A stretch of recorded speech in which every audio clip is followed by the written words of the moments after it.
I have your consent? Can you see that white line? Watermarks? Yeah. That's how the river was before the high dam.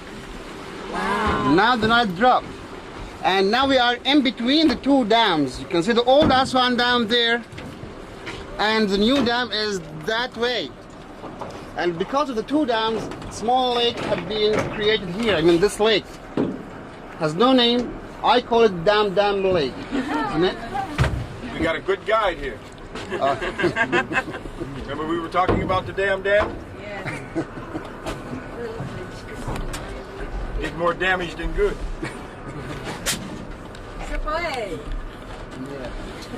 We ran out of gas.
You move your eye to that side, please. And you see that island with the green bushes? That is the original island tree line. From there, we moved all of the monuments to here. How, why, and when, this I'm going to tell you when you go there.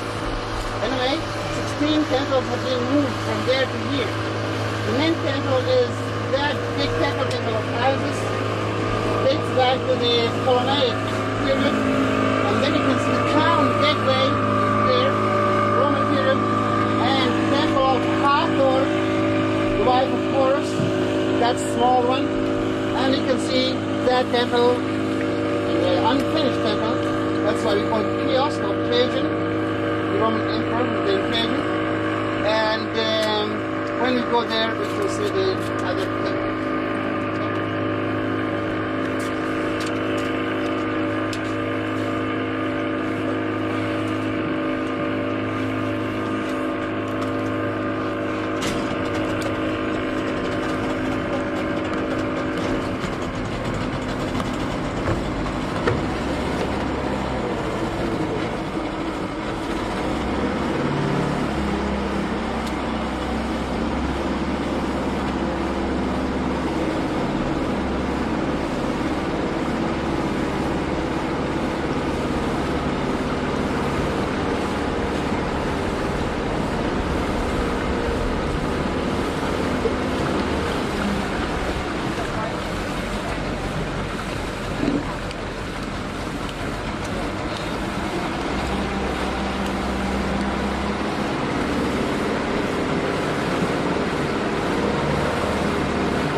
That natural profile of it. Absolutely right. It looks like the Sphinx. Rock. I see that rock loose.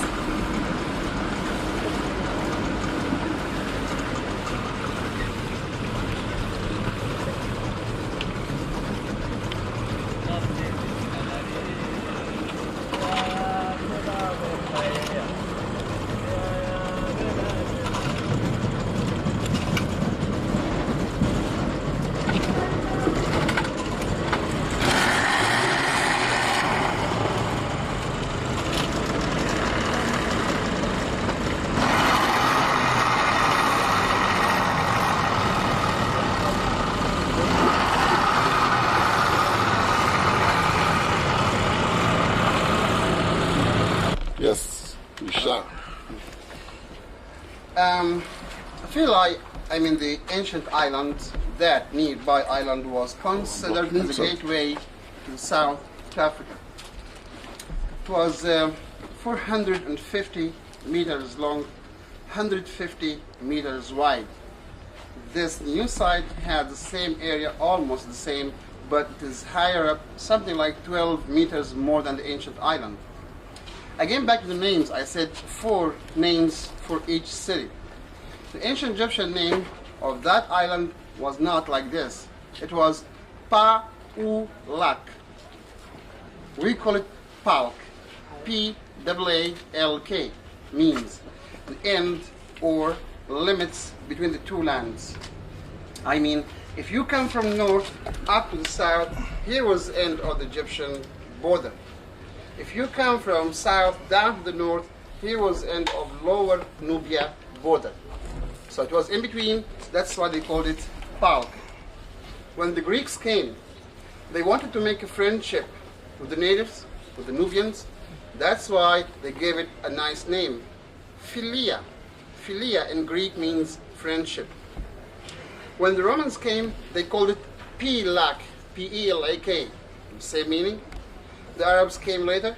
We don't have P in Arabic alphabet, we have B for boy. That's why they called it B-Lak, but anyway, the same meaning. The Arabs found the ancient Egyptians planted the island with the vegetations, fruits, vegetables, and date palms. That's why they gave it a very nice name, Pearl of Egypt, Pearl of the Nile, compared to the desert around it. On the ancient island, I said there were 16 temples, date back to the Greco-Roman period. Because of Aswan Dam, the old Aswan Dam, which was built by the British, between 1898 to 1902 and raised up twice more in 1912 and 1934. Since that dam was built, all of the monuments were completely covered with water and mud for 10 months in a year. And the water was as high as that temple. Since the new dam was built, the Nile, I said, dropped. And most of the monuments covered with the water was as high as the columns. For this reason, we have decided to move the monuments from that island to here. The work had been done by UNESCO, started in 1972. In March 1980, we opened it officially. Through 8 years, we moved everything. How? First of all, we made just a covered dam around the island, pumped the water out, numbered the stones, and dismantled them, not like Abu Simbel. Abu Simbel was one single piece of stone cut in the Nubian mountain. To move that, they were obliged to cut the temples into several pieces. Here was something else. We dismantled the stones, transferred them on big barges to here, and rebuilt them again exactly as it was before. More than 45,000 pieces, weighing more or less 1 to 8 tons, be moved to here. When they choose this island, some of the Egyptologists said that the name of this island is Angelica. The other people said it is Aglaska. What does it mean, either Angelica or Aglaska? Honestly, I don't know. But you may ask, what is the real name? This is my original home. I know well the names of my country. I mean, the Nubian names. The first Nubian name is Jelig Nati. Jelig means wolf. Nati means island. It was Wolf Island. I mean, not inhabited. The second Nubian name is Aigi Jelika, means remember me, don't forget me. Wolf Island, yes. Not inhabited, yes, but please remember me. I think they couldn't pronounce it well. Instead of saying Aigi Jelika, they said Ijelica. And the other said Aglaska. That is the difference between the two names. Again, back to the monuments, I said there are 16. The main temple is that temple of Isis. Dates back to the Ptolemaic period. When I said Ptolemaic, I meant this period always BC. Built by Ptolemy II, whose name is Philadelphus, in 285 BC. Finished by the father of Cleopatra VII. We had 7 Cleopatras. The last one was the famous one. And dedicated to Isis and her son Horus the child. Except Isis, here we have, this is the oldest monument on the island. Porch of Nectanebo, dates back to the last dynasty, built by Nectanebo II and dedicated to Hathor, the wife of Horus. Then we have Eastern Colonnade, Western Colonnade, that's 1st century AD. Then in between this temple and the colonnade courtyard, we have small temple of Ar-His-Nefer. Ar-His-Nefer was a local Nubian god called Ar-His-Nefer. The Greeks called him Arisnophis, Ptolemaic period. Then we have a small temple of Imhotep, the one who designed the step pyramid at Saqqara. Have you been there? Yes. After his death, he had been raised to the rank of the gods. They worshipped him, and that's why they built that small temple for him. Dates back to the Ptolemaic period, built by Ptolemy V. We don't forget the Nubian gods, Mandulis, the god of Kalabsha. Also, Mandulis was celebrated here, had a nice temple, but nothing remains now except small limestone, big like this, still there. Then, to the right of Isis, we have Trajan's kiosk, Roman period, 2nd century AD. Temple of Hathor, Ptolemaic period. Behind Isis, we have Temple of Augustus, Roman period. In front of it, small town gateway, Roman period. And to the left of Isis, we have Temple of Horondotus, means Horus the Great, Ptolemaic period, remains, and Hadrian's Gateway, Roman period. Then we have 3 Nilometers. Do you know the Nilometer? What is a nilometer? Nilometer is, or used to be, a very narrow passage. It goes down to the river Nile. They use it to measure the elevation of the Nile every year and to know how much the farmer pay for taxes. If more water means more flood, means more silt, you can grow more crops, you have to pay more taxes. If less means less. If it was like this, I don't mind. But we can understand what a bad trick done by the high priest to deceive the Egyptian farmers, when we know we have 2 different kinds of Nilometers. We have a real one and a false one. If the temple very close to the river Nile, like here, Elephantine Island, Komombo Temple, Karnak, and Luxor, all of them are real. But suppose the temple is very far from the river Nile, like Temple of Horus at Edfu, where we go, that's a false one. But anyway, they built it to get the money from the farmers. Even they deceived the kings. How? When we go to Komombo, I'm going to explain to that. In the 5th century AD, what we call Byzantine period, the beginning of the real Christianity in Egypt, and we have 2 Roman periods, the first and second. The first started from 30 BC till the end of the 5th century AD, and then from 5th century till 640 AD, that's the second Roman period. In the first Roman period, the Roman emperors just worshipped, adopted, and celebrated the gods and goddesses, the Egyptian gods and goddesses. Did the same custom and tradition. Even they dressed the same Egyptian dress to be a pharaoh. But from the beginning of the 5th century AD, they were against that religion. That's why they defaced the figures of the temple. You can see the walls chipped out. And converted this temple into a Coptic church. When we go inside, we can see Coptic crosses on the columns and the Coptic altar inside the hypostyle hall. This is just a general idea about the history of Philae and its splendid temples. Before we go there, I'd like to mention something more about that rocky island that's called Bija. There. Bija was very, very sacred island. Why? You may know something about that nice drama, nice legend of Osiris, Isis, and their bad brother whose name is Seth. You know that? Yes. Yeah. Okay. The legend said that the body of Osiris buried here in his abaton, sarcophagus. That's why Isis had to come, the head in Abydos, of course. That's why the Isis had to come here every 10 days to visit the tomb of her husband Osiris.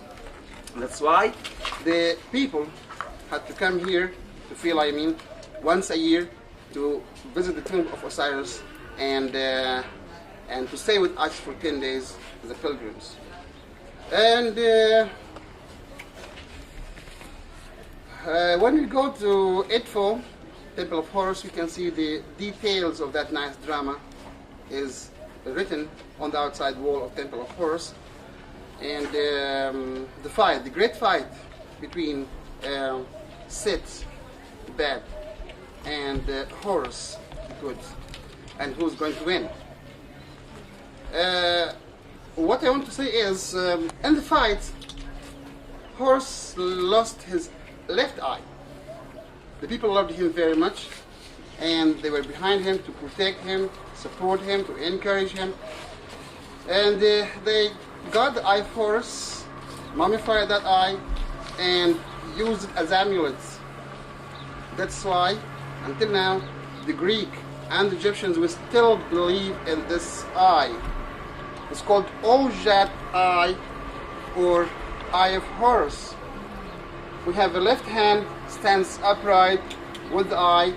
If the hand with the eye like this, it means against evil eye, or like this to bring the good luck here. That's like whenever the king comes here, he had to get this eye from horse to protect him and to bring the good luck. Excuse me, something else I'd like to mention, if you don't mind. Do you know that kind of fish? It's called Nile carp. Catfish. Carp. Oh. The carp. We don't eat it. I mean, I was told it's delicious, but here, the Nubians, we don't eat it. Why? No. Because of that legend. You know, Seth, bad one, cut his brother into 14 pieces, Right. and then Isis did a good job to collect. She collected 13 of them. One part was missing. She couldn't find it. Yeah, that's right. Since that time, Isis asked the Nubians not to eat this carp. Until now, we don't eat it. If you ask any one of the Nubians, why don't you eat it? He may answer you, because this fish ate our great-great-great-grandfather, whose name Idris. They cannot pronounce Osiris. They call him Idris. And here we have to stop. Who was Idris? What kind of man was Idris? Okay. I have to go back to the religious books. The three. The Holy Bible, Old Testament, and Quran. And the Quran mentions something about this man Idris. Idris was the first prophet, and he lived for a long time in Egypt, and the people loved him very much, and the people also loved him very much. His wife also was a good wife, and then he taught the Egyptian people all about the religious theories, about the resurrection day and everything, all about this information. Then the high priest of Ra lived in Heliopolis. He was very upset and he wanted to get rid of him or to kill him. That's why he had been raised to the rank of the gods. I mean, he never died, and this is a very short brief about Idris. Then we have to go back to the Old Testament. The Old Testament mentions something about the same story, the same circumstances of that man called Enoch. Enoch had the same circumstances which is in the Quran. So Enoch was like Idris. Then the Arabic translation of Enoch is Idris. If you look at the Egyptian history, Osiris also had the same story. Never died, and he was the god of the underworld. And don't forget, Osiris had 7 names. One of these names was Enoch. So there were 3 in 1 or 1 in 3, but all are the same. And that's why I think this legend becomes true now, not legend. Okay? Can I ask you one question? This video, you are a Nubian. I am a Nubian. Could you give a little bit of the chronology or genealogy of the Egyptian people so that people will know that you represent the real Egyptian people and not the indigenous people who are here? Even though they are Egyptians, they are the children of invaders who came later. Okay, I tell you, till the Middle Kingdom, the Egyptian border was not here. It was exactly at some small village called Jebel El Silsila. And we can see that Jebel El Silsila on the way to Edfu. It is anyway 70 kilometers north of Aswan City. And then the ancient Egyptians came here. They defeated the south. They were looking for 2 things, for granites and for the gold. They got the granites from Aswan quarters and the gold from Nubia.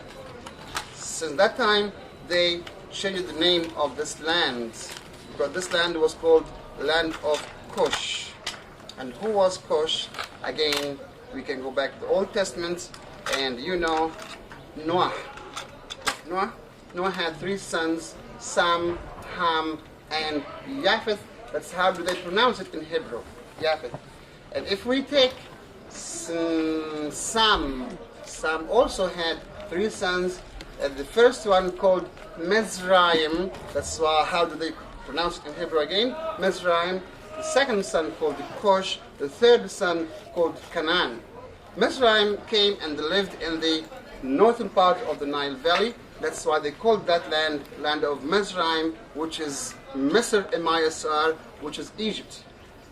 And the second one came here in the southern part of the Nile Valley, lived here, and that's why they called it this land of Cush. And then the third son went to east, Palestine, Jordan, Syria, Lebanon, and so on and so. And that's why they called that land of Canaan. So the Mizraim was the great-great-great-grandfather of the Egyptians. Cush was the great-great-grandfather of the Nubians. And since that time, I would say the Egyptians and the Nubians are cousins. Anyway, when they came here, the ancient Egyptians, and they defeated the south, they found the gold, and they called this land of Nob, or gold.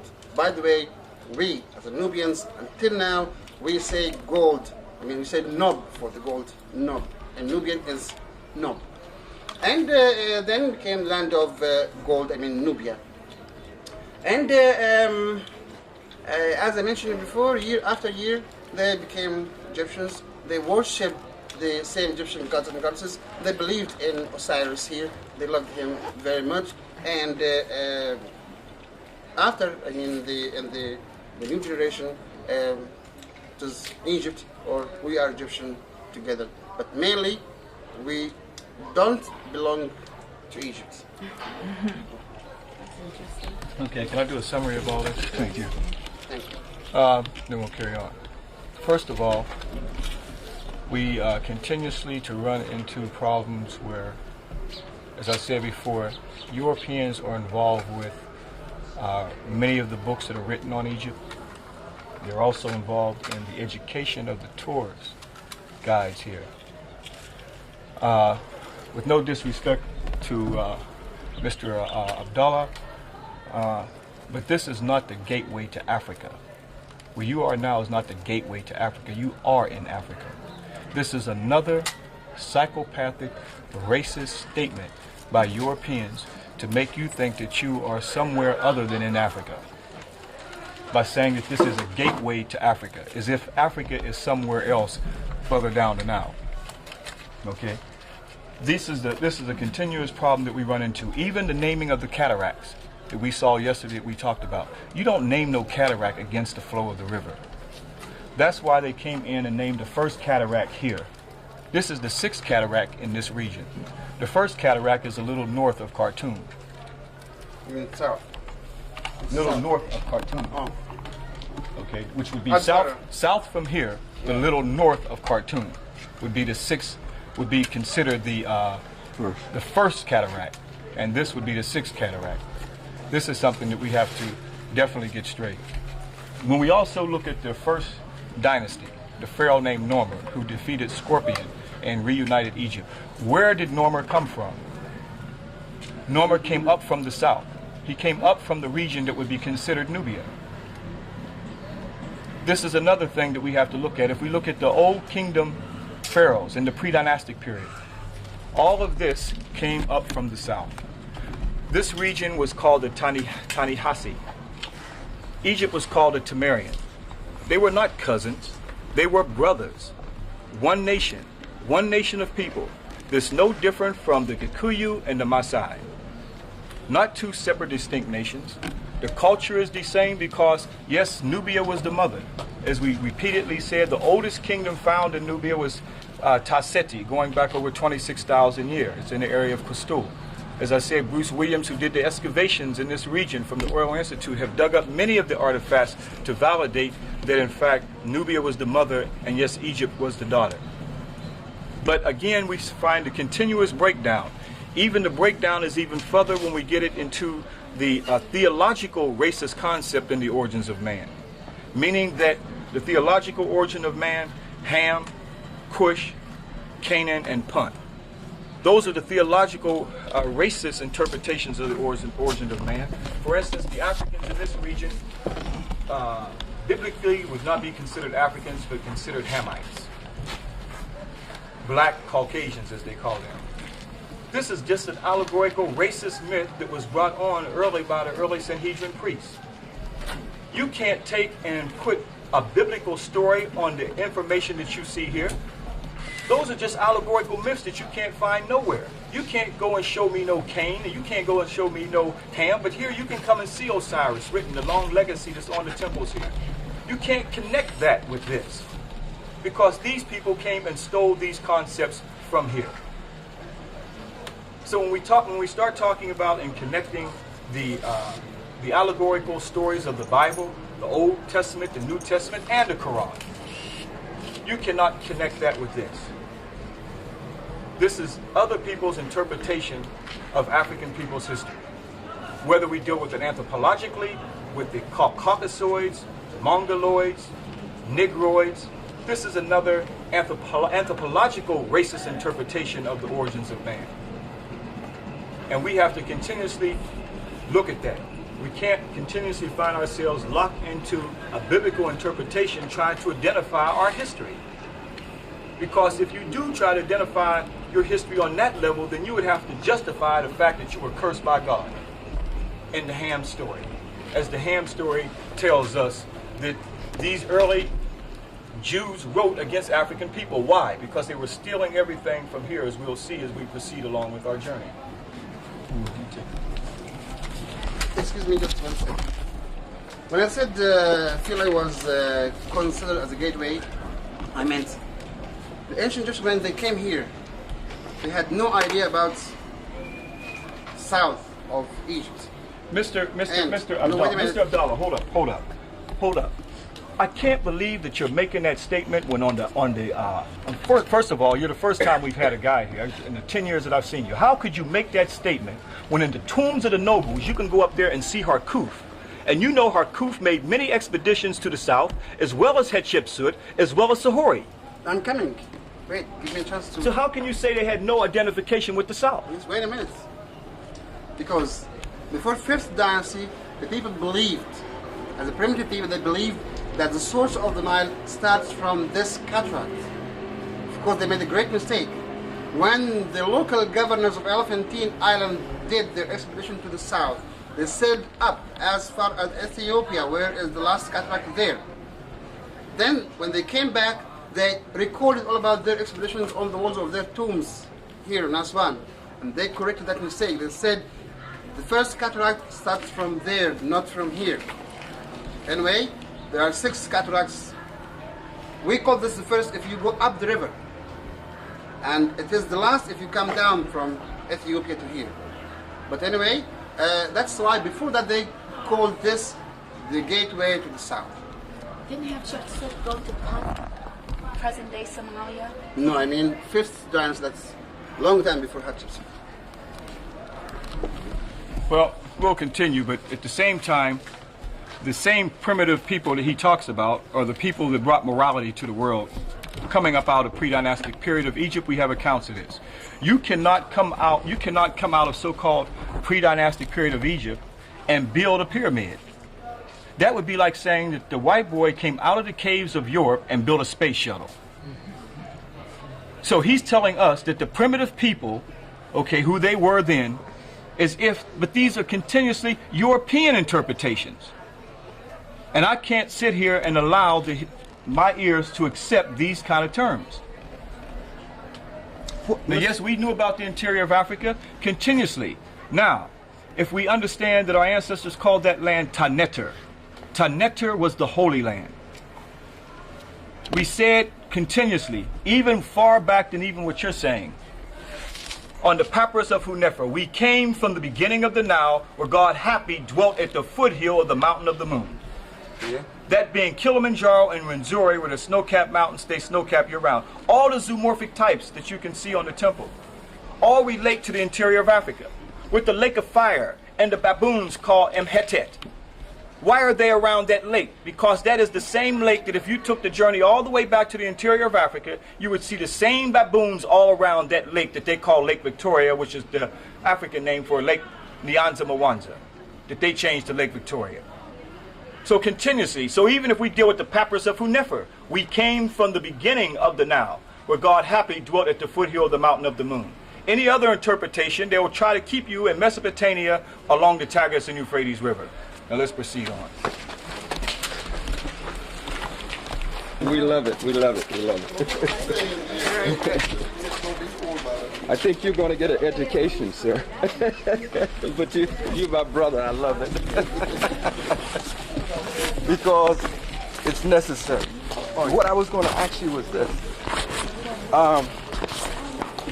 During the, when they did the excavations here, and they found out that there were 9 kings that predated the Pharaonic period. And those kings were in Cusco.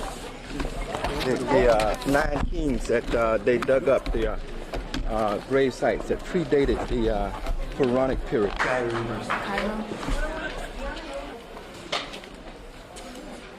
Excuse me.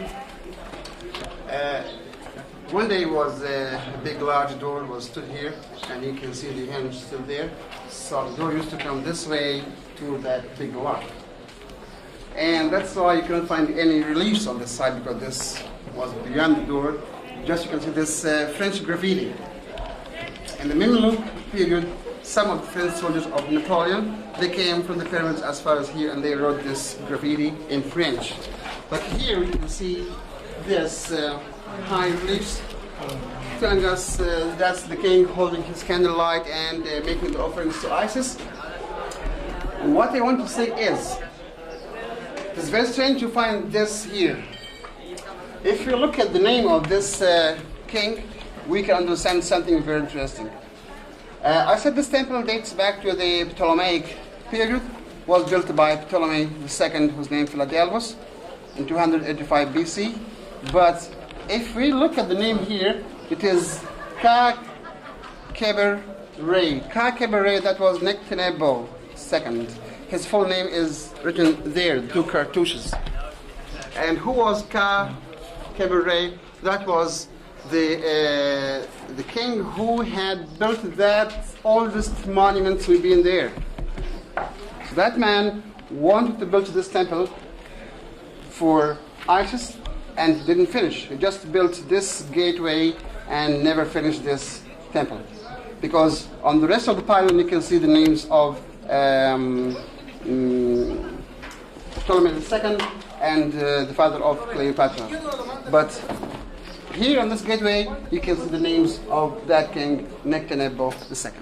So it doesn't belong to the Ptolemaic period. I mean, just this gateway.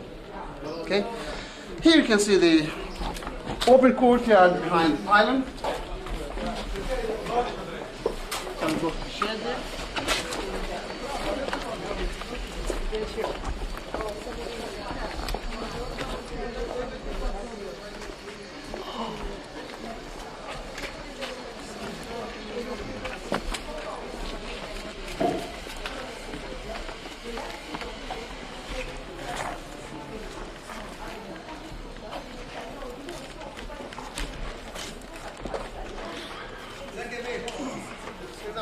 ازيك يا مجدي صباح الخير. This open courtyard behind the main pylon dates back to the same period, Ptolemaic period. I mean, we have 10 columns here, and we can see different capitals. Sometimes you can see that's called open papyri 4, or open loti 4, lotus, or palmi 4, like that one, dead palm. And this is the Greco-Roman influence on the Egyptian design. When you go to Luxor, you can see the capitals in one form, either open papyrus or closed, but not different like here. Behind them, 3 small rooms have been used as storerooms, And that big door over there was the library for the holy books.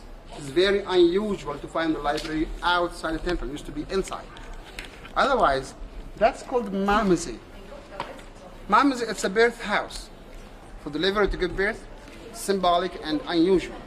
Symbolic because they said Horus was born here, and unusual because it is inside, used to be outside. But if you look at the columns, you can see different columns. I mean, each one has two capitals instead of one. The first capital is floral capital, okay, no problem. Sorry. But the second has cow's ears, headed goddess Hathor, the goddess of joy, Mary, dancing, love, and music, the wife of Horus. The sacred animal of Hathor was a sacred cow.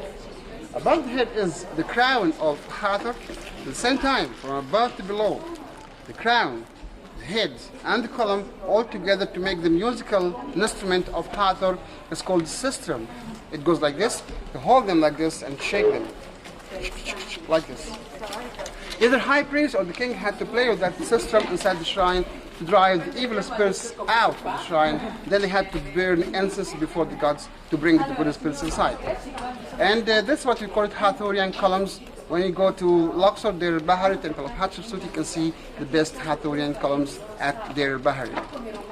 And also if you go to Dendera, the temple of Hathor.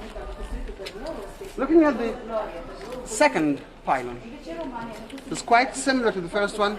It's smaller and shorter. I mean, this one is 45 meters wide, 18 meters high, but that one is 32 meters wide and 12 meters high, and we can see the same representations again repeated. I mean, the father of Cleopatra appears again. He is holding his candlelight and the royal scepter before Horus the falcon and his wife Hathor behind him. On the other side, you can see the parents of Horus, Osiris and Isis. And here we have to stop for a while, if you don't mind, to see that defacing. You may ask, why did they face the left side, not the right? From my personal point of view, I would say we have to thank them. Why?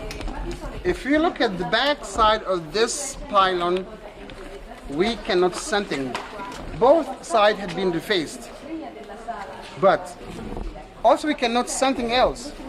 They never touch the crowns, because that was the emblem of the country. They respected that, and we have to thank them. They never touched the Ankh, the key of life, because that was quite similar to the cross. They never touched the writings, the hieroglyphics, because they had no problem against this writing. Their problem was against the religion, gods and goddesses. The man who was worshipping this god or that god, they defaced him, but there is no good and definite reason for why they defaced the left and the right.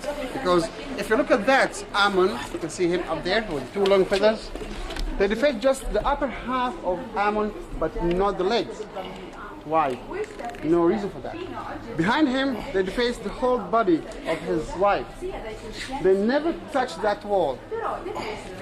And they defaced the left part of the priest on that side, but not the right. There's no good reason for that.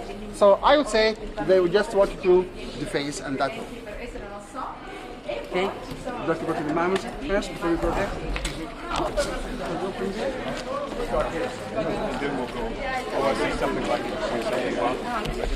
Right here, you see the first concept of baptism. As we see Tahuti, known as Thoth, also Hermes Trismegistus in Greece, and we see Horus baptizing. The whole concept of baptism already taking place. Another thing I want to point out here is you see in the corner there, Isis there, lactating or breastfeeding the child Horus. You see her up there in the corner? Also chiseled out. But here we come back here and we see carved in stone the first mother and child, going back over 4,100 years BC, predating Mary and Jesus. But as he mentioned, why did they chisel out? Why did they chisel out Isis? Can we have a representation of maybe why they chiseled out Isis? No, this is why Isis was chiseled out. because they couldn't stand the fact that she was, in fact, the first African Madonna and child. The first goddess, 4,000, excuse me, this is a private group. This is the first concept of the mother and child known in history. Even right here, when you turn this around and see right in this temple where they plagiarized it, where it says right here, reverence for the Egyptian goddess Isis and her son Horus, shown at left, or meaning your right, and the Egyptian statue of the Ptolemaic period was easily converted to veneration of Mary and Jesus. Easily converted to veneration to Mary and Jesus. The 4th century fresco at far left of the Madonna and Child adorned in the Coptic monastery. Copied. That's why that one had to be chiseled out, because this was the origin of it all right here. Take a good look at her and you see yourself. So many of us are trapped in the Eurocentric version of Christianity, where we are bowing down to Michelangelo's uncle, who he used to paint Jesus from black to white.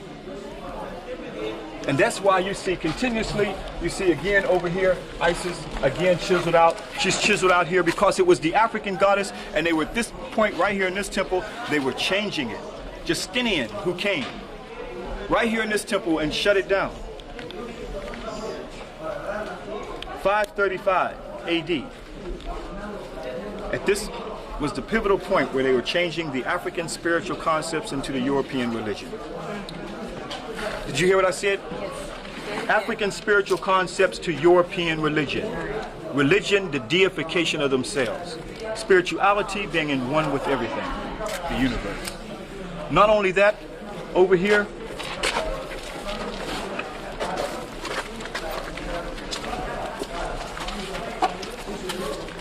you can see this, many people just came through here and copied. As you see the Ark of Amun-Ra. It was the portable god house, even at OPEC festival, that they took into warfare, like Thutmose III, who took the portable god house of Amun-Ra. But we find in the Old Testament where they took the portable god house of Jehovah when they went into war or battle, because it was a symbolic that God was always with them. But you can see where they came right back to Africa and copied from the 16 priests of Kari and turned it into the 16 Levite priests.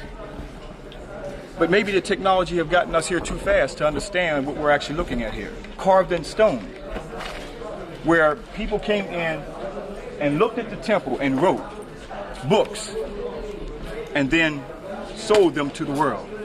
After conquering them, they had to control their mind and their spirit. And then many of these temples were buried in sand for ages, and the world never knew where they copied it from. Now we'll go to the museum.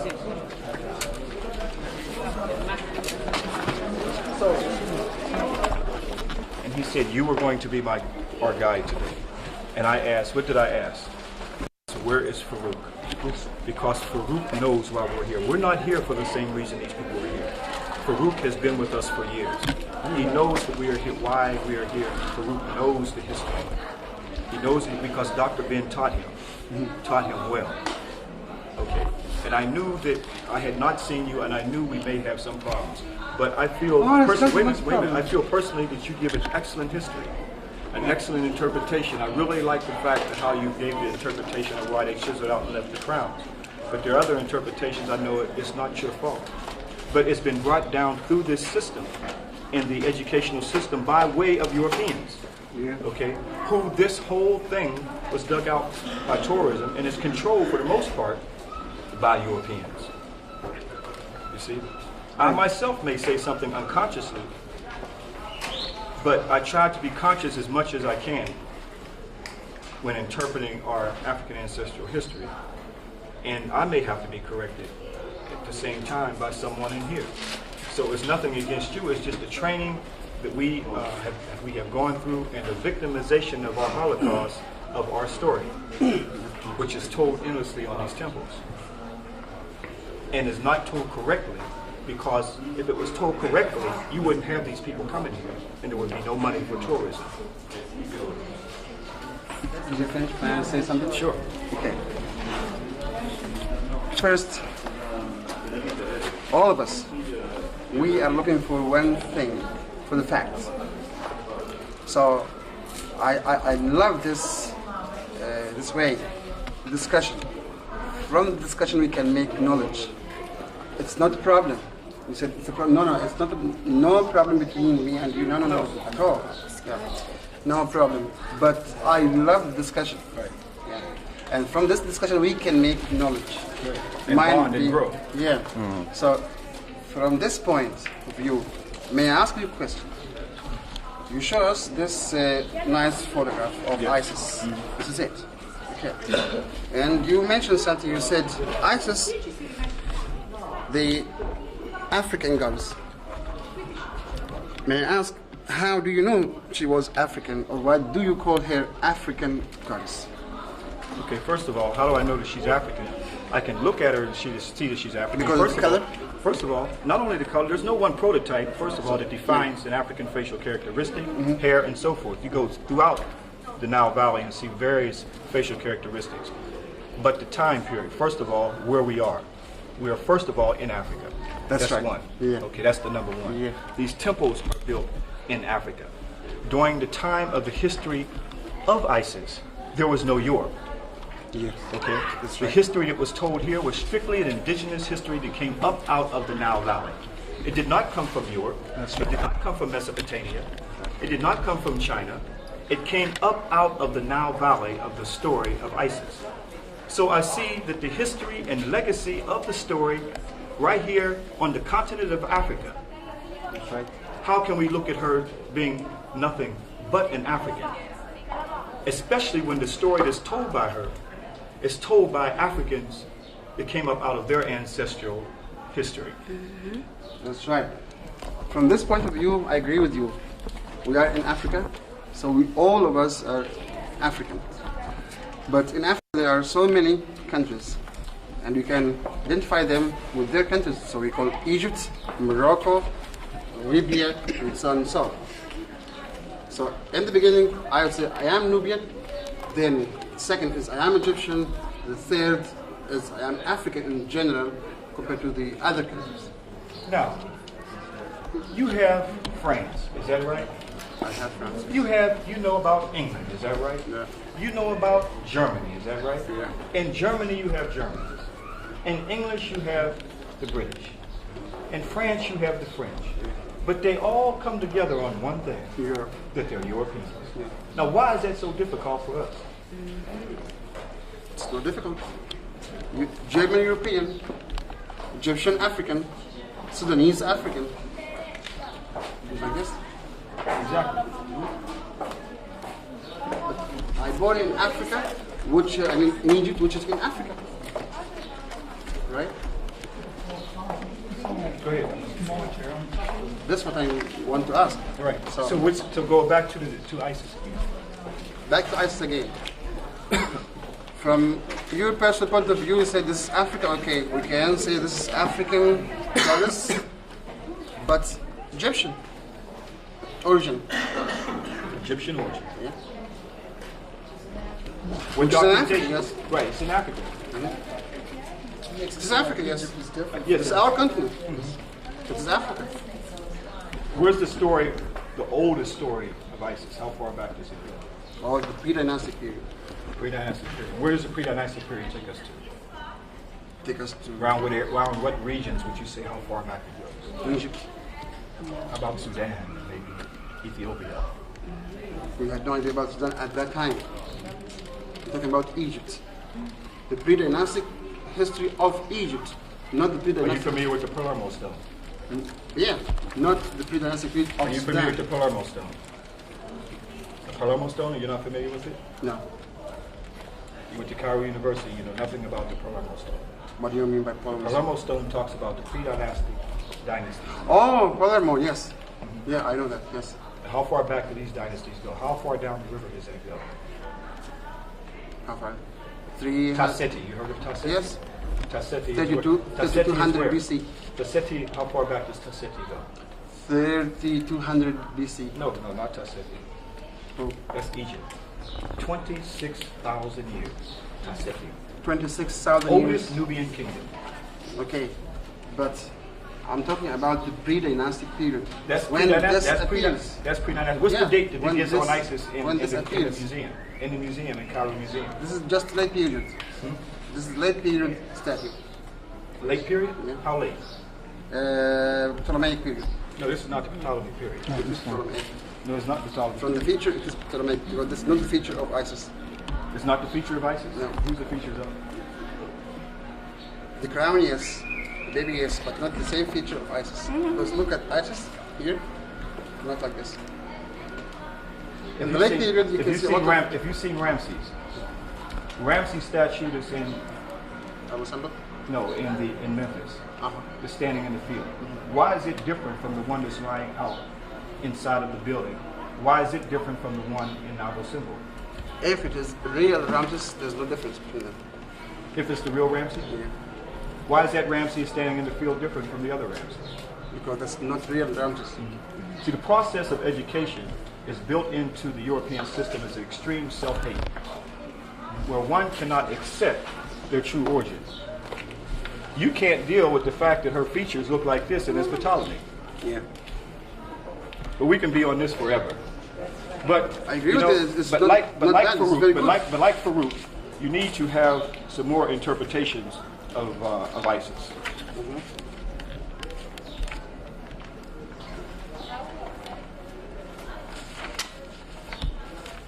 But before we get into this, let's go back here. Oh yeah. We need him back.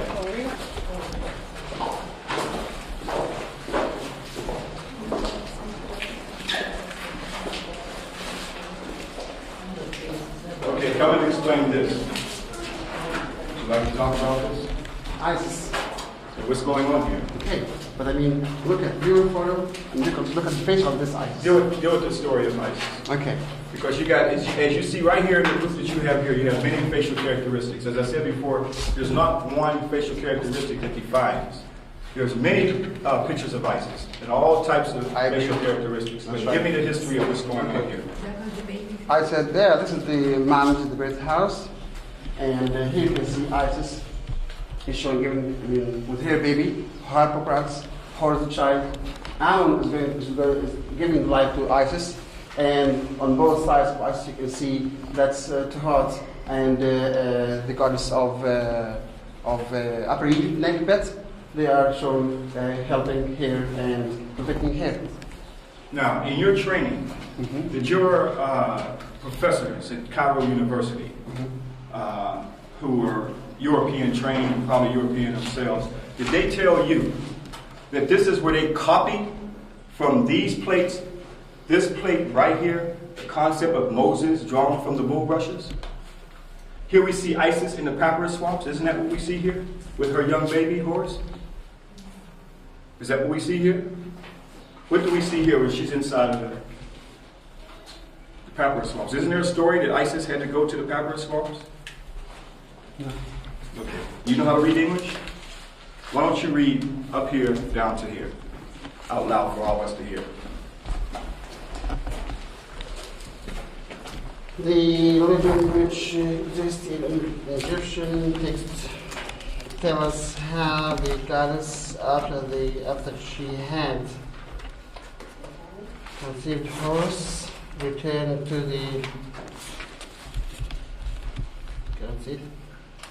Arabs of the delta, and how began being quiet alone. There she brought him forth. In Isis, in this, as in many other respects, tradition regards Isis. You've gotten a European interpretation of many things, but I'll read it again, associated with this plate right here. The bulrush or the papyrus basket, Horus or Moses? Question mark. Is it not here that Jews found the story attributed to Moses in the Exodus? The legend which exists in the Egyptian text tells us how the goddess, after she had conceived Horus, retired to the swamps of the delta, and how being quite alone there, she brought him forth. In this, as many other respects, traditions regard Isis as an African woman, preferably a woman from the Sudanese origin. Sudanese origin. Not only do we have a Sudanese origin, but we have here from the papyrus swamps, where the whole concept of Moses, even a question mark, even if he existed. But the whole concept of him drawn from the bulrushes, this is where it came from. You can't go nowhere and find nothing carved in stone about Moses, with the exception of little paintings that white folks did. But when you come back here and you see carved in stone, where people, again, repeatedly came and copied. The problem why many tour guides can't deal with this is because they're a victim of religion and they're a victim of European training. Just like we are, in many cases, cannot get our story together because we're a victim of European training that have set our mind in motion, and we have no other interpretation through the conditioning process what will forever keep us telling a lie on our own African ancestral story just to make the white folks happy, to make us see that our story cannot be told because it's forever been lost and suppressed because of the training mechanism until we develop our own institutions. And that's a fact. And that's why Mr. Abdullah has a problem here. And I don't have no problems telling him he has a problem. No, I have no problem. He's not going to accept this as the whole. Why? Because he is trapped in religion as well as European training. No, not what this. But what is your source for this information? We got it from the European, you say. Got it from European. What about you? The source I got it from is from right here on the temples. Yeah, so you explain from your personal And point did of view. a comparative analysis. Like anything else, like in a court of law, somebody stole something, somebody did something wrong, you do a comparative analysis like a court of law to see who is telling the I truth. have to respect your idea. That's no problem. 30 years. From nobody. That's our problem. We become too docile. We become too passive. As Francis Welsing said, the problem with today, that the oppression has been so deep on us that we take the passive role that leads into a feminization that's turned a black man into a homosexual. Now I'm going to keep my jet, and ain't nobody going to have to take my life before they take my jet away from me. Now if somebody go against my history, I'm going to put them in check, period. We've been trained to be passive. We've been trained to be docile. Now let's go behind this wall. I can tell you. Let's get behind this wall. I love the fire.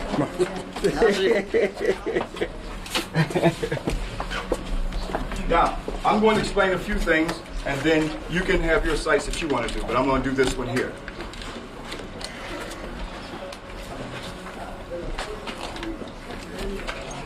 Here. Thank you. Because you can have self-hate in America, and you can have it thousands of miles away. You can have it in the name of Christianity as well as in the name of Islam. Excuse me, we're going to do it this plate here. But here, this plate here, this frieze here, is again another, this is a private group here. This is another interpretation of the Western world's plagiarization and copy from African people, and then brought against us. Here you have Tahuti, who the Greeks call Hermes Trismegistus. As we are told that the Greeks brought philosophy to the world. Greeks didn't bring philosophy to the world, but it's Greek interpretation of African philosophy. Tahuti, writing down the deeds here. Again, we see the whole concept of Judaism, as we are told how, in the Old Testament, how God made man. Is that right? From the soil of the earth. Is that right? Is that right? Yes. We all agree with that. But here we see the god Khnum making man on a potter's wheel out of clay. Isn't clay and soil the same thing? Yes, but this one predating the one in Genesis. As I talked before, the Memphite theology story. Equally is a creation story of Ptah that predates the Genesis story, going back 4,100 years BC. Now, so that's Judaism concept. So here we see where Christianity again stole, where we see the Madonna and child known as Isis and Horus, or her African name, Aset and Haru. So we see three concepts from the Western world. Christianity, where they stole from Aset and Horus. Judaism, where they stole from Khnum, making man on the potter's wheel. And Greeks, where they stole the concept of Tahuti, who they call Hermes Trismegistus. And we'll continue. No, that's not. That's not. I'm listening. No, are we going to go on? Or you have another place? Go on. Now it's your turn. There's a couple places I have to go to. Excuse me.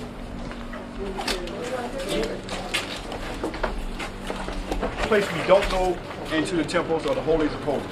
We respect the holies of holies, just like our ancestors did. Today we'll go into a church and we'll respect everything about that church. We don't desecrate anything. But yet how can we come back here and say that we believe what our ancestors did, but we don't respect what they did in their day? So what does it mean? So in order for us to grab some kind of spirituality about why we are here and what we are doing, at least we should try to respect the sacred places of the temple as they did. And the most sacred place is the holies of the holies. It's all the way in back of the temple. You can always tell when you go up a ramp. That's the place we don't go into.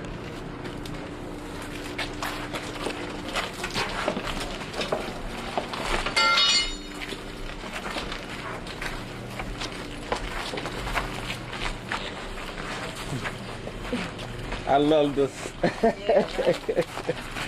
Love it.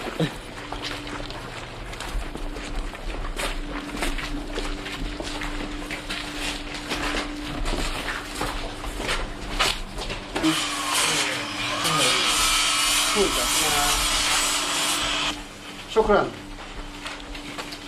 Here is the Hadrian's Gateway.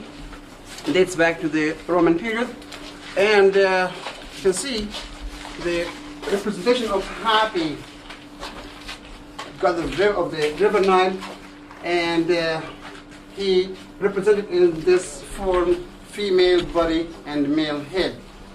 And behind Happy is shown pouring the water from two vases to the Nile Valley, the porches of Delta, and above that you can see human-headed bird, the soul of Osiris, who was worshipped by Isis and her sister Nephthys behind here. Again, back to here, you can see these rocks, and the snake is shown protecting Happy while he's shown pouring the water of the two vases. And up there you can see the vulture and the falcon horse up there. How do they move Osiris? There you can see Osiris is shown inside his sarcophagus, carried by the crocodile, the sacred crocodile Sobek, and in front of them you can see Isis, and that was under the protection of the moon and the sun, then the stars in between them. Yes, Mr. Ashra. Oh, that's okay.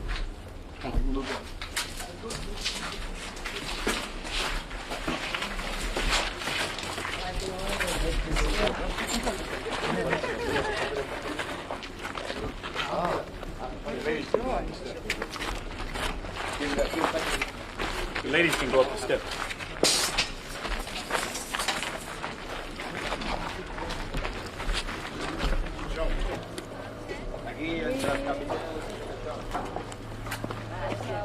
Okay.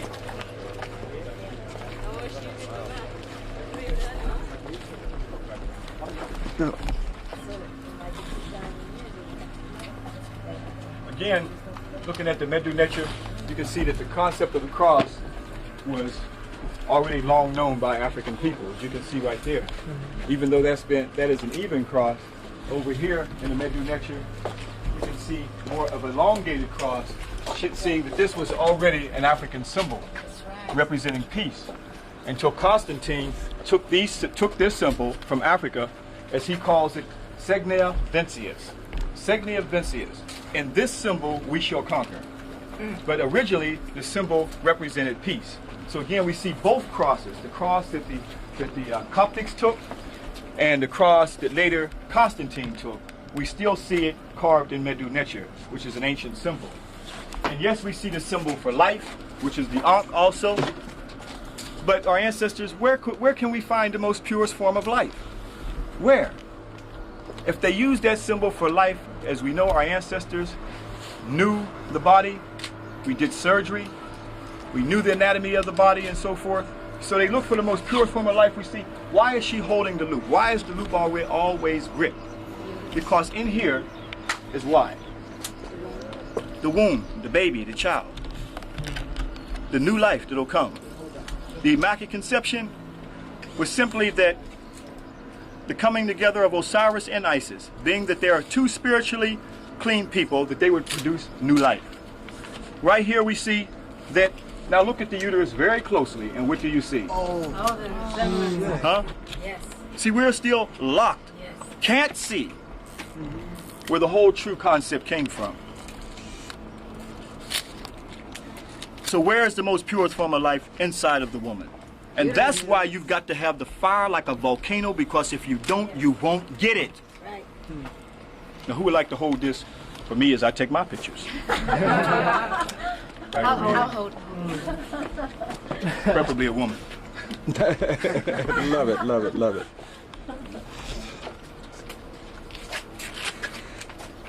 Oh yeah. Excellent. Excuse me for a minute, brother.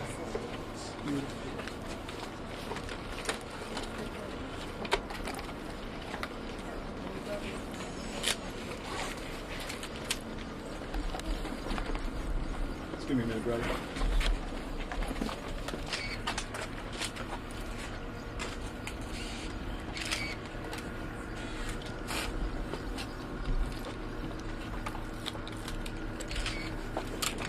Look over. Everybody done? No, one more. Straighten it up. Straighten it up. Yeah. It's leaning. All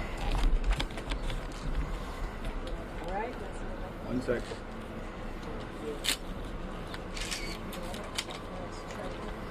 You got it now? No, I'll be in front of him if I do. Okay, one more.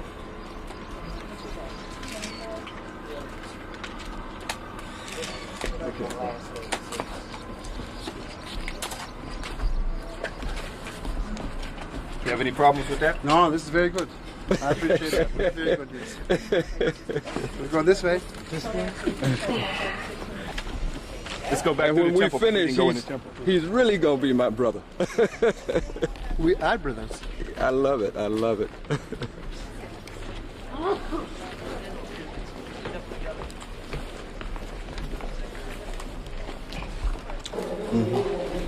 Now it hurts, but what did they say? We don't care. Because we live in Africa, we know Africa, we are Africans.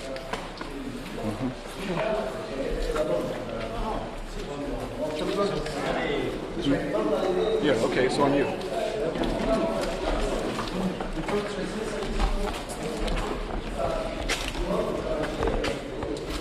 Okay,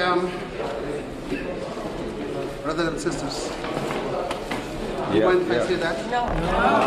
Excellent. Holy family. Holy family. Holy family. This is the main temple of Isis, and what they call it, hypostyle hall. Again, it's a Greek name. It means big hall containing massive columns supporting roof. It's called hypostyle hall. But this is the main temple of Isis, and in 552 AD, this temple had been converted into a Coptic church by the Roman Emperor Justinian. But the natives, the Nubians, refused to leave their own religion, the religion of Osiris. That's why in 557 AD, the emperor had given an orders for all the pagan Egyptian temples to be closed. And you can see the Coptic crosses on the columns and the Coptic altar on the right side of this hypostyle. That's a great witness.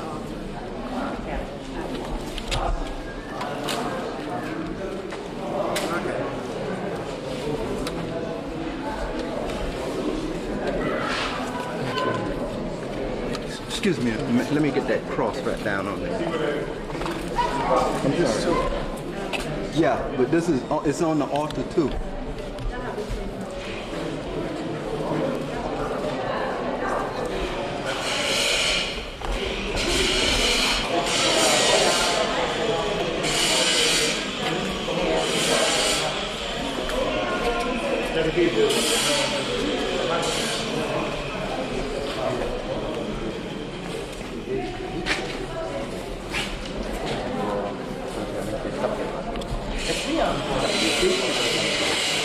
Guardate signori, vedi, che questa corona, già qui Roma,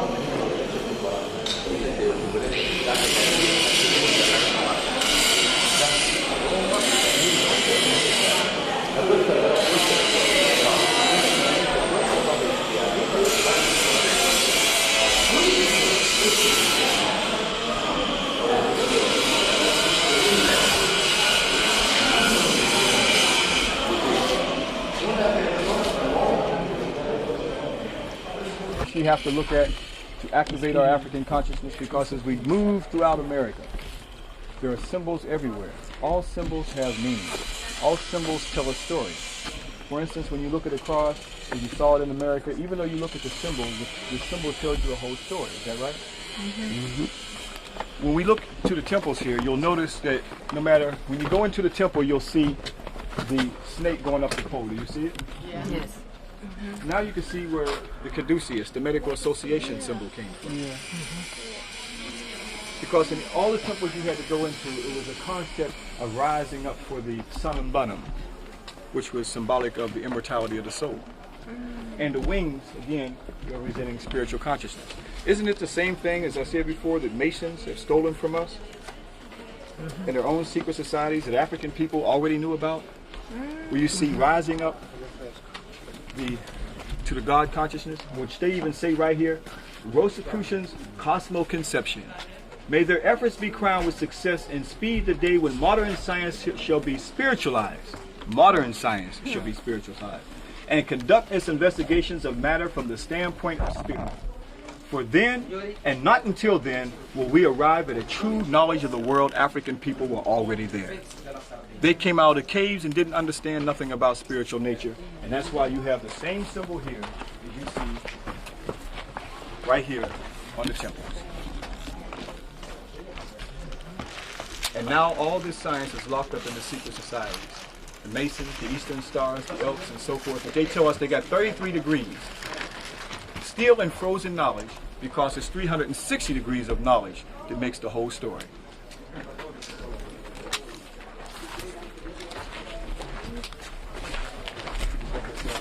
Figured out back here yet? Wasn't when I left. You notice that at the top it has God too. I forgot to point that out. You see it? And at the top represented the pineal gland. And it was Ra, the sun, that activated that pineal gland. So how do you think Ra is going to do to you and activate your sun children naturally without an overcalcified pineal gland?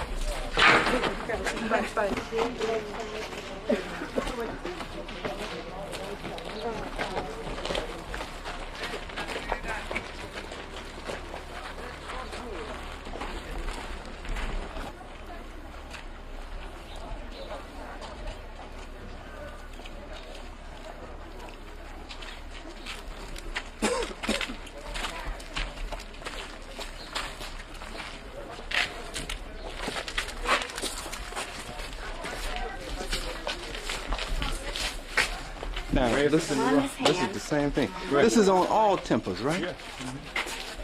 All temples. We're coming into our guide. I do want to take the pictures inside. We got you. Got you.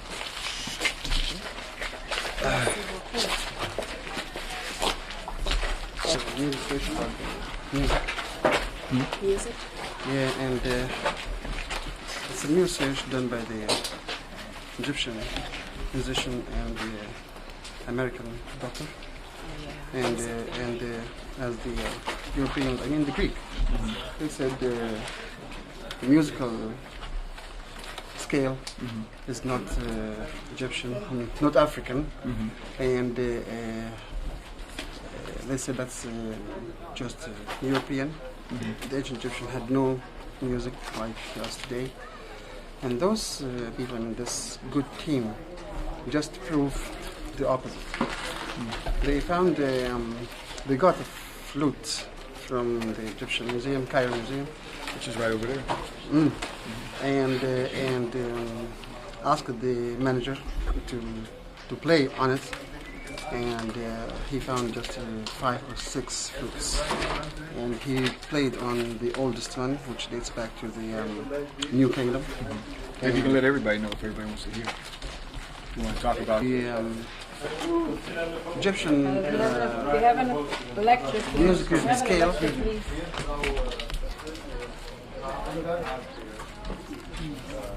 When he played on that, he proved that the same musical scale of the ancient Egyptian is the same what we are using today. And they made another flute made of tires, and this one gave them the same music, and they used the computer for this, and proved that the musical scale is not European, but is mainly here, basically here. To show you how things are coming full circle, I'm in healthcare, and we're now using what we call music therapy with our children, the patients that we have, with our adults, people that are addicted to drugs. We're now using what we call music therapy, but it's been around for thousands of years. Yeah. And we developed that as well. We use that with the babies. Here you can see this small temple dates back to the Ptolemaic period, dedicated to Hathor, the wife of Horus. And as you know, Hathor was the goddess of joy, merry, dance, music. And here you can see the musicians with their instruments, musical instruments. Like here is this shown Sorry about on the ancient harp. Then mandolin is this one. Oh, electric guitar. Yeah. And the same on that side. Here you can see that's what I meant. The sistrum, the musical instrument of Hathor, the sistrum. I said you hold them like this and shake them like rattle. Yeah, like this. And the drums like this here. The same, again, repeated on that side. This here. No, that's not. What is that? Just a... I was wondering if that's that thing that they... is a branch of the flower, and his tie. I mean, like this and tied. Okay. Offering flowers. Okay. You go to this? This This is this. is a better one in Dendera. Dendrias. Now, why is his tongue out? Tongue up. That's his tongue. His tongue is the key. His tongue is always out. Let me see facets.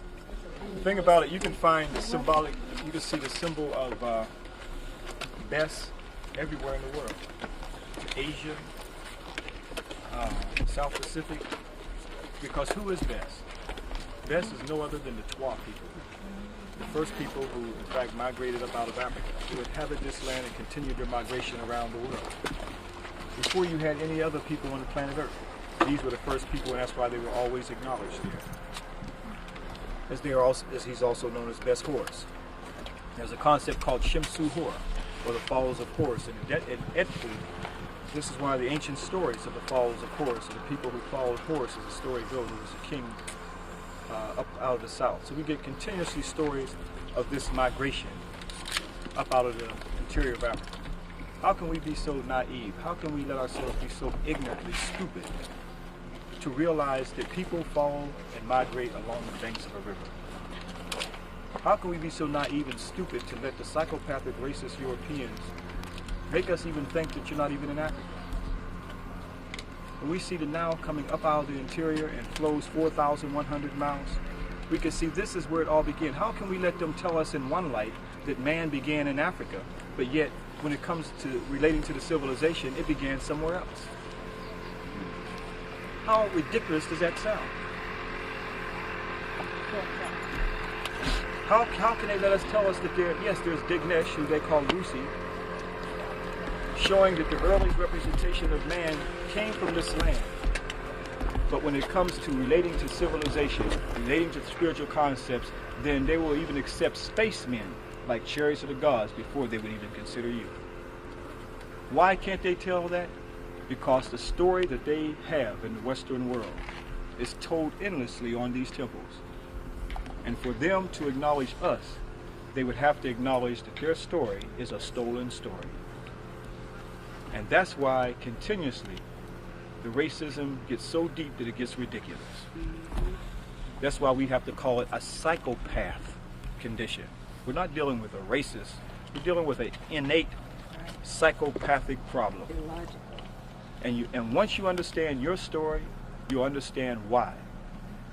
That your story can't be told here. Look at the people when they see you here.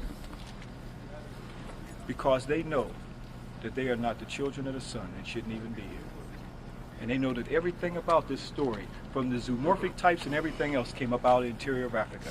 Whether you're looking at the Ibis bird, whether you're looking at the baboons, no matter what you see, all these things are indigenous to Africa. None of them go to Mesopotamia. Nothing. But it's something how, when we are conditioned, when we are in their schools, and we come out, and the only story that we know is their story. When you see your story, the inner eye will open for you, and you can see all the interpretations that's going on here. You connect everything up in here. Now hopefully we can go back to the holies of holies and deal with that. Excuse me, one question, please. Don't you think this feature reminds us with the Aborigine The Aborigine? in Australia? Well, again, that's what I was saying earlier, because the first people who came up out of the interior of Africa migrated all over the world. So if we're dealing with the so-called name that the Europeans put on the brothers in Australia called Aborigines, they're not Aborigines. The true name slips me at the moment.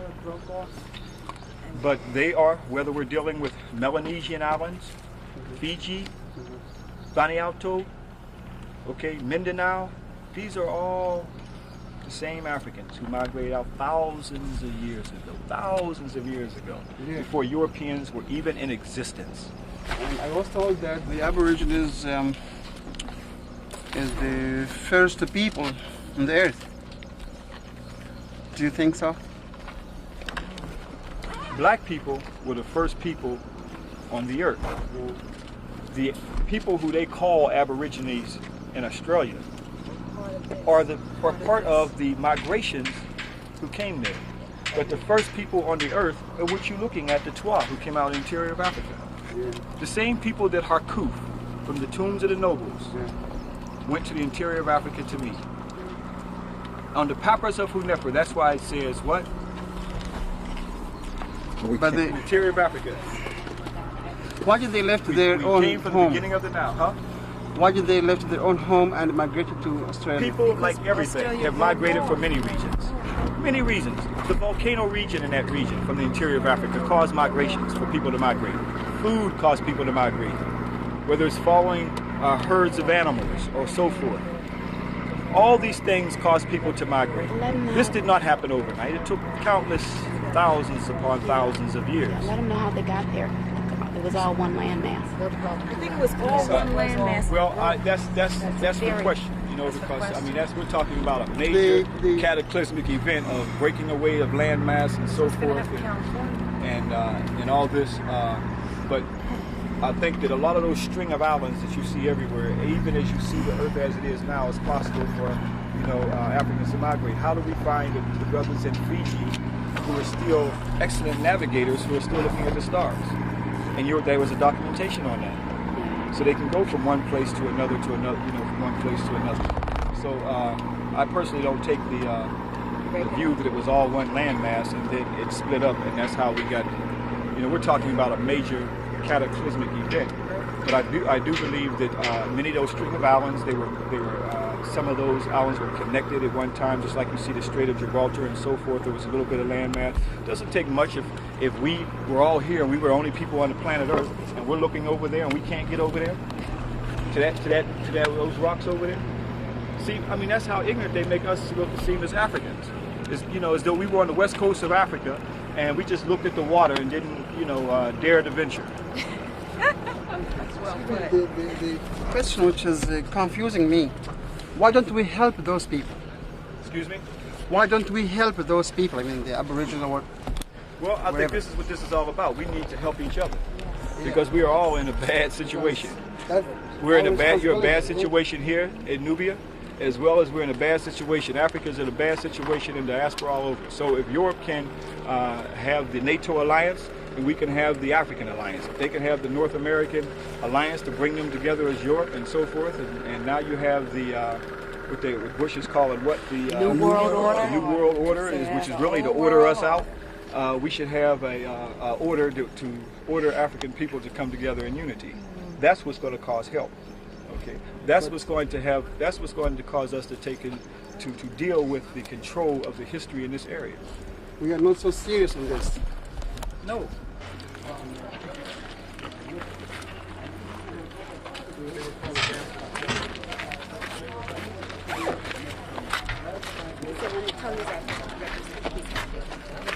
Well, see, you're saying as if his tongue is in, he would be sad. But he's called, his symbol represents happy.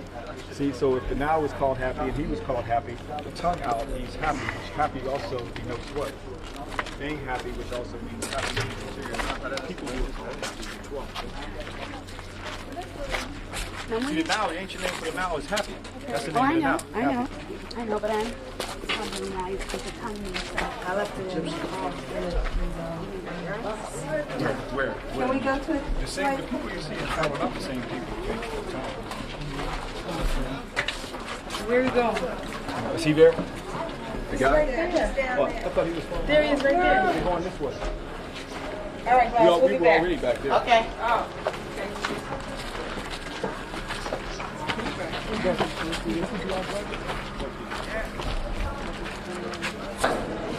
And this main one dedicated to Isis and her son, who was a child. It was a very dark room, and the common people were not allowed to go here unless the high priest and the king. Hello. On the walls, telling us all about the death of Cyrus, his mummification, his burial, and then his resurrection again. As you know, it is a kind of mythology, and here you can see how did they describe the resurrection of Osiris. You can see Osiris is shown coming from the underworld in his mummified form and holding his vast side of stability, protected by his faithful wife Isis, and she got the two wings of the sacred vulture to protect her husband Osiris from his bad brother Seth. That's what we are going to see when we go inside there. Yes, we can go. You going to talk about it or not? You going to talk about it?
Where's money down here? Oh, oh. You got his money yet?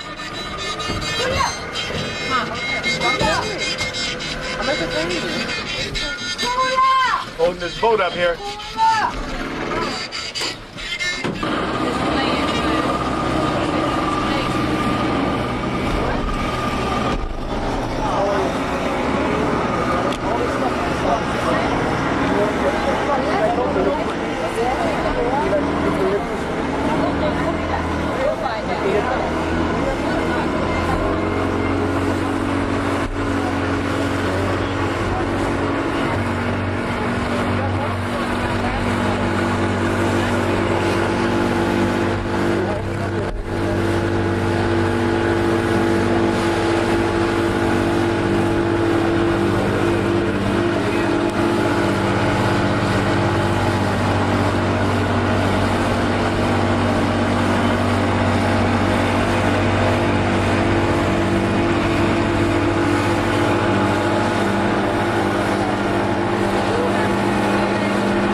here you can see the cataracts, what they call it first cataracts, because it is the first one if you go up the river, the last one in Ethiopia, and if you come down from Ethiopia to here, cataract is a Greek name, means waterfall, rapids. When I said cataract, I meant lots of rose granite rocks in the River Nile. It looks like cataracts or waterfall when they open the gates of this dam. The water comes from above to below on the rocks, exactly like waterfall. And you may ask how the ships will cross this dam. We have 3 locks for the ships, and we can see them down there.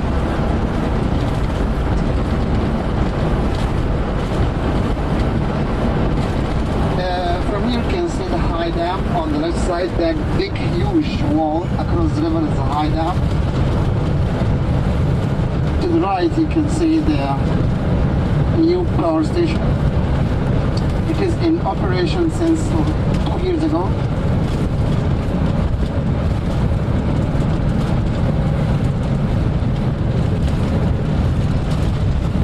There are books in America. Are you a savage?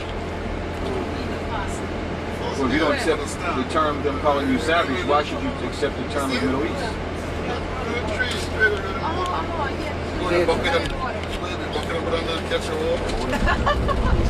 We paid to know where the airplane took us to.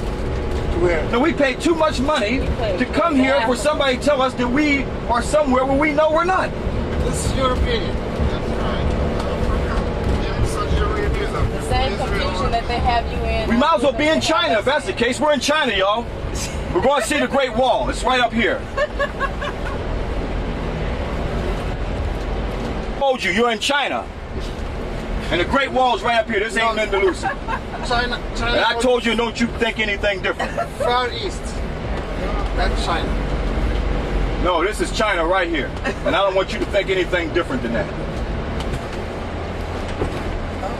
And that's the Great Wall. You see it up there? Yeah.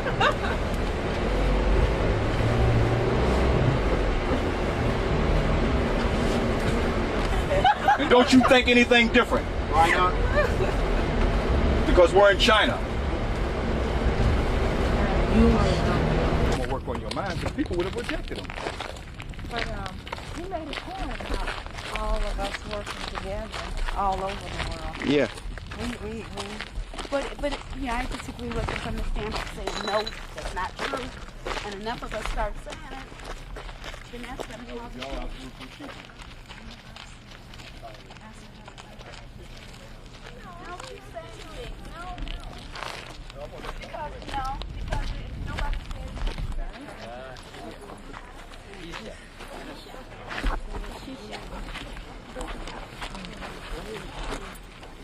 I don't know what that is, girl. Well, some of them smoke tobacco. It is tobacco. It's tobacco. Shisha. It's tobacco. It's shisha. It's like a filter.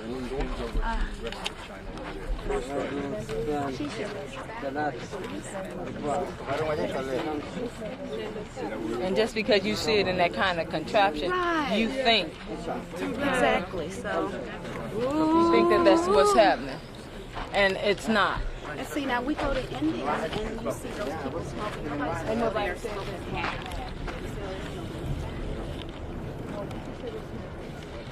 Some of them do, but not all of them. Not everyone you see is smoking hash. He's smoking tobacco. Not here. I understand what you're saying, but most times when people see someone there, Gotta be more flexible. I can't generalize and say every time I see a black person, then.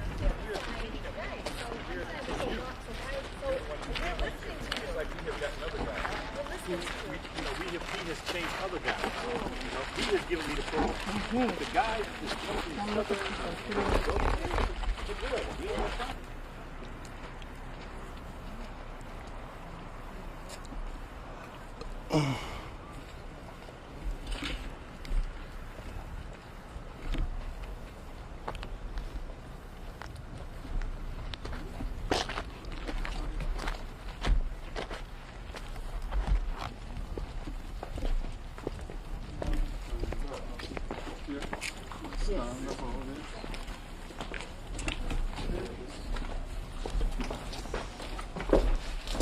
Medical symbol again. Let's show. Kwesi. Oh, it's kwesi. It's the medical symbol again. Right. Is he going to be talking to us, or are you going to be talking? He's supposed to be coming. He's already No, he ain't coming. He's not coming. He He said ain't coming. He said you got it. What man? you got it. It seems like if he's afraid to speak out too in front of these white people.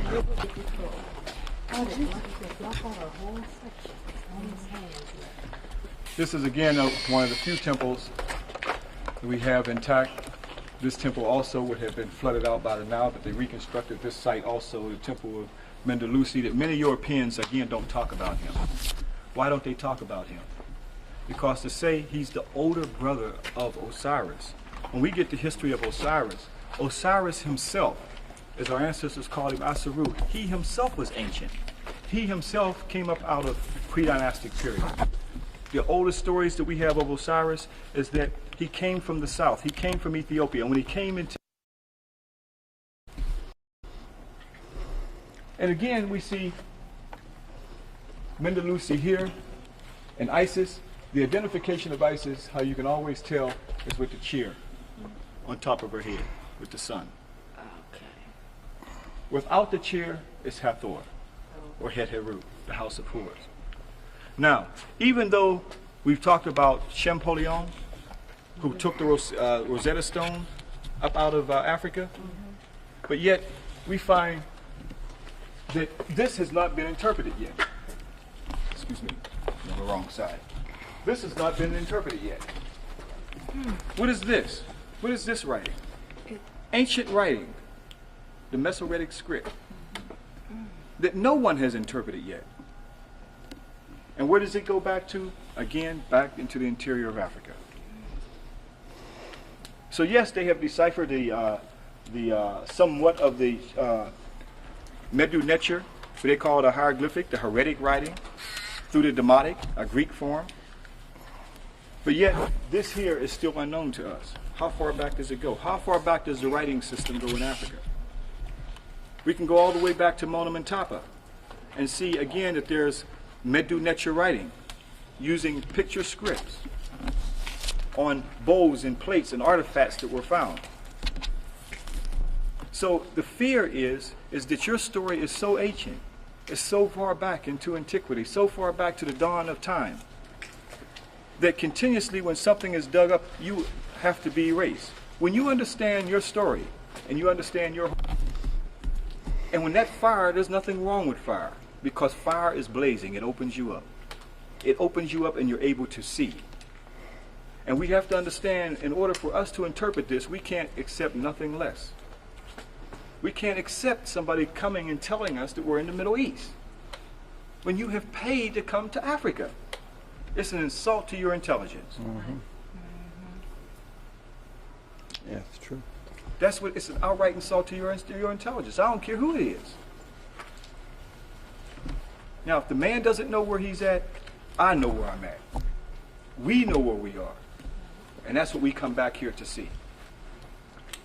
And that's why I have to get into the spirit that I have to get into. Because to me, it's an assault on my intelligence. It's an assault to me.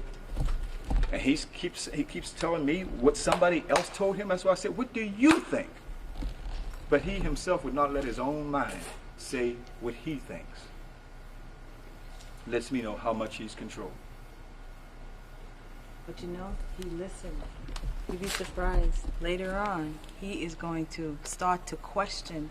He can't do it now because, like, you put him on the spot. But you know, it's planted in his head what you said. But he's conscious of everything. He will never forget it. But he will also help me. Because when I come back here next year, I forgot packages on my table. But when I come back here next year, I will have some serious documentation. This is a little lightweight stuff I'm carrying around with me now. To bring some stuff for them too. Yes. That's right. Okay, so I see that. So he has helped me. So I equally have been helped in this whole process. I see right now what I have to bring. Yes, they can come in and work, take everything from us, and take it back to their neighbor. And when we walk there, we do this. show, she got shot. The police arrested us for something else. And the guy couldn't believe it. I told him, I said, yes. I said, you go to come in. They don't want to be travel, and they don't want to believe them things so nice. They're so welcome. They're so want to talk to all these people. That's why they left there. Back in the States, or in England, all these places, Canada, you can't go close their home. That's right. The guy was surprised. He couldn't believe these things happen. They happen right in front of you. They happen with the defacement of many of these temples that you see. You see some of the things intact. You see part of a hand here, part of something else here. Where is it?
African technicians to do this. But even so, if my picture didn't look like his, did he forget the Temple of Mendeleussi? Did he forget that here at the Temple of Mendeleussi, what's wrong with the Isis here? If mine didn't look like his, why couldn't he say, oh, but maybe the one at Mendeleussi's temple, it looks like her? Huh? Right. And even though I told him there's no one, yes, it's true, there's no one prototype that defines an African facial characteristic, African hair. I've traveled throughout the African continent. There is no, you see brothers who are blacker than 150 million midnights who got straight hair and real fine features. To make the darkest one of us look like light skin next to him. Okay? And even though we got caramel brown and teasing tan, still these are the colors of African people. But that was an African goddess that I took in the Cairo Museum. That the whole story of her, the indigenous story, goes back to here. But yet, I was told that that's not African. See, you were getting set up for something. And I knew you were getting set up for something because I knew when he said, this is the gateway to Africa. I knew we were ready for war. I don't know if you knew, but I knew we were going to have an interesting afternoon. And that's why the gateway to Africa, that Isis was not African. Because the beginning of his conversation validated his point. So when we got into it, I knew that he knew it wasn't African because he said this was the gateway. And that he was equally going to tell you that Africans had no he didn't call the brothers here Africans.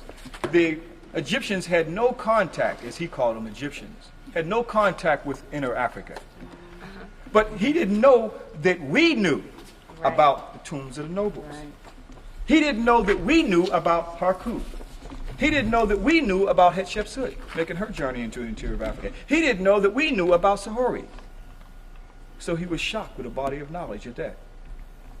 He didn't know that we knew even about the papyrus of Hunefer. We came from the beginning of the Nile, where God happily dwelt at the foothill, the mountain of the moon. So his mind was scattered, trying to reconstruct, grabbing for something. Which way will I come now? I knew what was happening in his head. And from that point, it's like a computer. The brain is a computer. It was a European computer in his brain. It was pulling for the European sources, computing, because that's all that was computed in, was European sources. And his European mind was grabbing to pull in the European force. I knew, even though I was looking at a black man, I knew that his brain computer, what was coming at me. It's already programmed. Mine is set. And if this is the war that's going to be, and they say before two tanks start on the opposite side for warfare, it doesn't start there. The psychological war starts first, right here. And if you don't have the psychological warfare together, if you lost at that point, what's the use for a battlefield? Save your energy, you have lost. Ancient Ethiopia, there's still a lot there. We talked about Tinseli and Jer. There's still a lot there when one guy tried to tell us about the horses and we had to deal with him. The king with the Hyksos. Step by step, we've been knocking down blocks and we're moving forward. He had to submit to African knowledge. And the chariot. And the chariot. The Caduceus is the medical association symbol. We're going to continuously see this throughout the temples as we go. But as many as the Europeans came in here, the Coptics and so forth, as Justinian and others came in, they were destroying. What were they destroying? The African spirituality. So the symbol of the Medu Neter of the cross takes on the form of the European interpretation. So they brand this now on the temple for the European control. So not only do you see the elongated cross, but you equally see the Coptic cross, even though both of them, as you saw in the Medu Neter writing, were originally African symbols. The cross, a symbol for peace, as well as we see the one that the Coptics use too. But the Europeans have control. It's another interpretation now. Segnia Vincius, in this symbol we shall conquer. That's Constantine, but we're not taught to read the history of the Europeans' Christianity coming at us. Only that this is the word of God. And that God sent it express mail by our slave masters. But see, we can't think like that because you'll be struck down by lightning. Fear, trapped again. Trapped by fear. As the Honorable Marcus Garvey said, only fit for a child. Our ancestors said, fear is the worst sin on the planet Earth. So again, you continuously see that Coptics coming in, taking over the temples. But the story, even though it's been, we see Isis at the top again, the Holy Child again, the Madonna figures. But we'll take our pictures. But even though we see it carved in stone, is the enslavement that deep that when we go back home that we say, Mama, Baba, cousin, uncle, friends, relatives. I saw this carved in stone that predated Mary and Jesus, right in Africa. But I saw also it was chiseled out by Justinian and others, because now they're taking over our African religion and calling it European, calling it Mary and Jesus. I read the plate that you saw from the Ptolemaic period. Did everyone see that? No. They said it was easily converted to veneration. Oh, yeah. Easily. This is Europeans, and this is European writing I'm reading from. Easily converted to Mary and Jesus. Why was it easily converted? What made it easy to convert it? That's where it came from. It's right there. They copied it. Easily converted. But the story is right below. The story is here as it's told over and over and over again. But here we see what's interesting, that Mendelusi now takes the form of the Ba.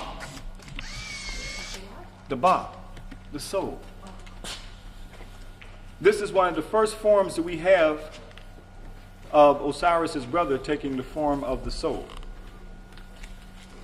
As we see Mendelusi right here in the form of the human soul. Isn't it the same kind of soul concept that we get in European religion?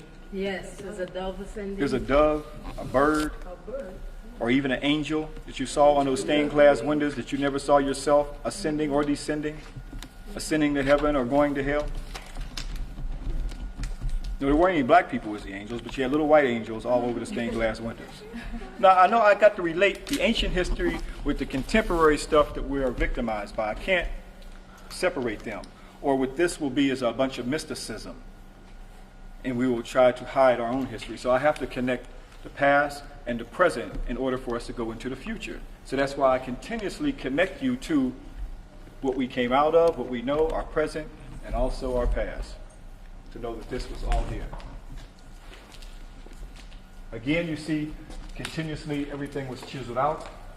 Did Africans chisel it out? No. Who chiseled it out? Europeans chiseled it out. Because it's changing from our story to his story. A big difference. So, was there a hell? Was there a hell? In the African concept, on the judgment scene, the heart was judged with that of the feather of my eye.